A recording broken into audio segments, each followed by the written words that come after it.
सुप्रभात। आज हम एक बहुत गहन आध्यात्मिक विषय पर चर्चा करेंगे,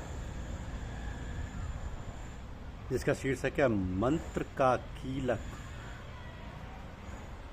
मंत्र का कीलक।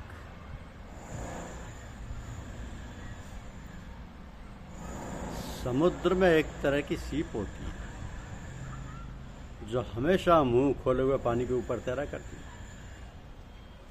स्वाति नक्षत्र में जो पानी बरसता है, उसकी एक बूंद जब उसके मुंह में पड़ जाती है तो वह अपना मुंह फौरन बंद करके पानी की तह में चली जाती है और फिर ऊपर नहीं आती।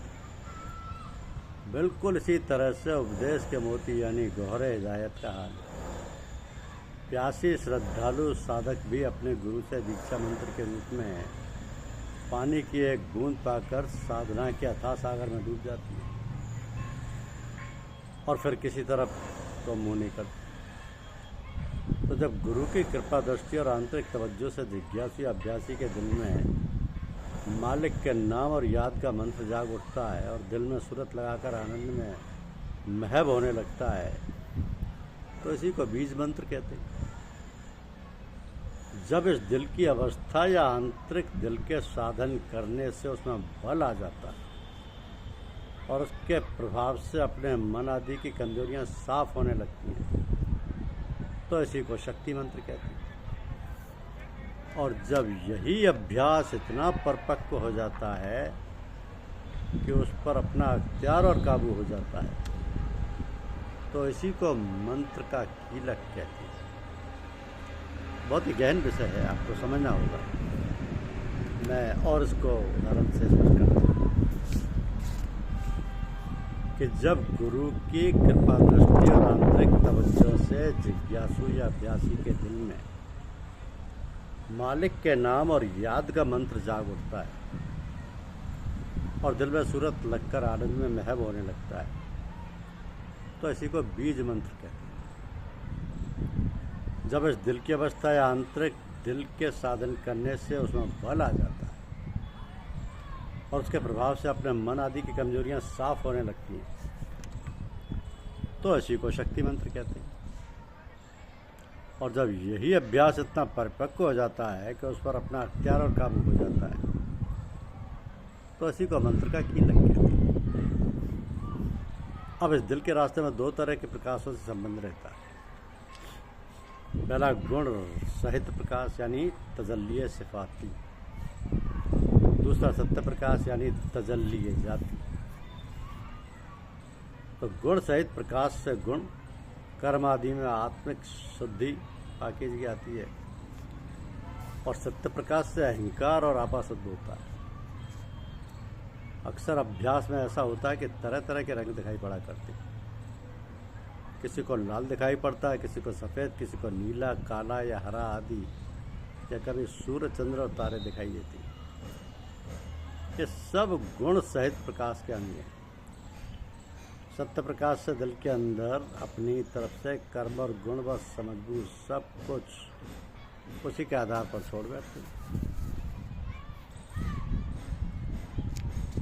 यानी मतलब ये है कि इस मार्ग में दो राहें मिलती हैं।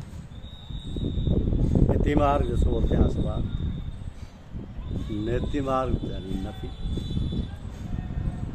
अब इति मार्ग का संबंध सत्य प्रकाश से और नेति मार्ग का संबंध गुण सहित प्रकाश से है। तो आंतरिक अभ्यास की अवस्था में जहाँ तक तरह तरह की सूरतें व प्रकाश व रंग मेजियाँ आदि दिखाई देती हैं और उनमें मन भी जाता है, ये सब गुण सहित प्रकाश से संबंध रखते हैं। यानी मन का संग गुण सहित प्रकाश से होता है। अतः से प्रकाश और रंग वेजी और चमत्कार आदि के आनंद में जी कभी नहीं लगाना चाहिए, बल्कि जो कुछ भी दिल के ध्यान के मार्ग में आते जाएं उन्हें छोड़ते जाना चाहिए। यानी उनको बिल्कुल परवाह नहीं करनी चाहिए, क्योंकि गुण सहित प्रकाश में ये सब और उससे भी अधिक कष्टवश करामात, चाटक, नाटक, सिद्धियाँ आदि सब के सब सैरगाह के दृश्य, ध्येय पर नहीं। प्रेमी भक्त अपने ध्येय को पाने के लिए इन सब बातों से गुजरता हुआ और उनसे उदासीन रहता हुआ दिल लगाए हुए इष्ट पद की याद की धुन में सीधा चला जाता है और अपने रास्ते को पकड़े रहता है। ये सत्य प्रकाश का मार्ग है। अब इस मार्ग में जो कुछ उसकी मोहब्बत, याद, लगन, लीनता, निष्ठा बढ़ती जाती है, इसी को इति मार्ग यानी अस्वाद कहती है। इस सिद्धांत का तरीका इति मार्ग है, जिसमें सूरज शब्द द्वारा दिल से सत्य प्रकाश के कदम पकड़कर चढ़ाई की कोशिश करते हैं, यानी शुरू से ही दिल लगने लगाने का यह अभ्यास किया जाता है कि सूरज दिल की आत्मिक आवाज़ के साथ केवल उसी की याद में अपना ज्ञान, ध्यान आदि सब कुछ लुप्त कर देती है, केवल आत्मिक सत्ता का भान रह जाता है और इसी अवस्था में सत्य प्रकाश के कदम पकड़ लिए जाते हैं। तो सत्य प्रकाश की तारीफ यही है कि जहाँ पर यह उदय होता है वहाँ पर कोई दूसरी चीज़ इसके सामने नहीं रह सकती, सिर्फ इसी का बोलबाला रहता है। दूसरी चीज़ें सब इसमें अपना आपा और वजूद लुप्त कर देती और इसी का आधार बाकी रह जाता है। तो इस दिल के महव होने के अभ्यास के साथ साथ सत्य प्रकाश के संग संग गुण सहित प्रकाश भी पैदा होता रहता है। सत्य प्रकाश का रास्ता दिल लिए हुए आगे बढ़ता रहता है, जिसमें सिवाय मालिक की सच्ची याद, बात, धुन और लगन के और कोई उद्देश्य सामने नहीं रहता। अब बैकुंठ, नर्क आदि की कोई परवाह नहीं होती। मालिक प्रेम में सदा मुग्ध और लीन रहता है।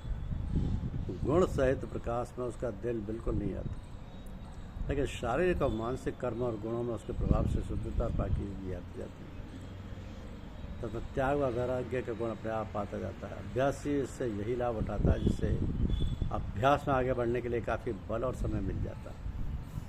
हालांकि वह अंदर से इस गुण सहित प्रकाश के खेलों से विरक्त रहता है। एक मर्तबा का जिक्र है कि एक साधक ने पूज्य महात्मा श्री रामचंद्र जी महाराज से अर्ज किया कि अक्सर अभ्यास में ऐसा मालूम होता है कि सूरज की सी रोशनी पैदा हुई, कभी चांद निकला उसकी रोशनी मालूम हुई, कभी बिजली चमकती हुई या सितारे चमकते हुए आदि। तो आपने फरमाया कि ये सब हमारे देह की चीज़ें नहीं हैं, जिसको हम चाहते हैं वो इन सब में नहीं है। इन सब चरित्रों और दृश्यों के अनुभव में जब हमारी तवज्जो पड़ जाती है तो वह सीधी धार या कशिश को छोड़कर जो सीधी इष्ट पद तक खींच ले जाने वाली होती है, मौजों में पड़कर फैल जाती है। आंतरिक सूरत केवल से अनेकत्व में पड़ जाती है। इसलिए शुरू से ही मालिक का पूर्ण इष्ट कायम करके सत्यनाम ही को लेकर उसी में दिल जगा कर सीधे इसी लगन में चले जाएं। जब होश में आ जाए तो उसी सत्यनाम के सारे से मालिक की याद में दिल के ध्वनि का अभ्यास शुरू कर दें, और चाहे जितनी मस्ती, महवियत, बेखुदी समाधि में आई जाए, जब भी होश में आए ऐसी अभ्यास में दिल को गड़ाते और घुसाते चले जाएं, यहाँ तक कि अभ्यास उस महवियत की अवस्था तक में खिंचा चला जाए और होश में आने पर ध्यान में देखे हुए दृश्य आदि में तवज्जो बिल्कुल ना लगाई जाए। इसका नाम पकड़ा है, उसी की याद बाकी रहे। मतलब ये है कि जब सूरत दिल की आवाज़ या कशिश के द्वारा सत्य की धार को पकड़ लेती है तो इस बाहरी पसारे से खिंचकर और महव होकर दिल की दूसरी तरफ पहुँच जाती है। दूसरी तरफ पहुंचकर यह बंधी हुई सूरत वहाँ के आनंद मंडल में फिर फैल जाती है और यहाँ के दृश्यों और आनंददायक अनुभवों और बातों में रमने लगती है। लेकिन अगर सतगुरु का सहारा लिए रहता है और अपने अभ्यास में मजबूत होता है तो सतगुरु के तवज्जो की मदद से अभ्यासी की आंतरिक सूरत वहाँ भी खिंचती हुई फिर आधार में सिमटती रहती है। इसी तरह से अभ्यासी सत्य पद की ओर बड़ी खामोशी और दृढ़ता के साथ ऐसी बहुत सी महवियतों की मंजिलों में खिंचता सिमटता हुआ लक्ष्य की ओर चला जाता है, जो इस तरीके की मुख्य मंशा है। तो तरीका अपने आप में संपूर्ण है। जिस प्रकार रोशनी की धार सीधी बहा करती है, लेकिन उसका फैलाव भी संग संग चारों तरफ गोलाकार होता रहता है, और जिस तरह पानी की धार सीधी बहते हुए भी उसके बहाव को का पाठ चारों तरफ फैलाता रहता है, आदि आदि।